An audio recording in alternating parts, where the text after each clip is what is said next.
Small nation, big ideas. Welsh science tackling climate change. So let's get straight to the point. Britain wants a lot more woodland. And why?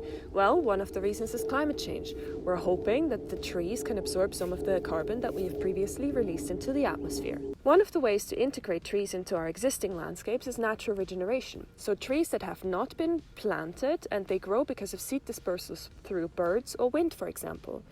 In Wales, we do know a lot about where the big woodlands are, but we actually have no map that shows us where new patches of young trees are appearing. This is part of my job. I start by investigating all the existing maps that we have, and then I try to go out and find out where the young trees are actually growing. Like here, or here. And while I'm doing that, I also have conversations with land managers and farmers about what we could potentially do with these young trees. Because ultimately, my and my colleagues' research centers around how we can create future woodlands that absorb carbon, that mesh well with other types of habitat, and that help us create a more resilient and sustainable Wales. So next time you're out and about for a hike, try to see if you've noticed some areas where young trees are growing. And if so, don't forget to take a picture and tag me on Twitter.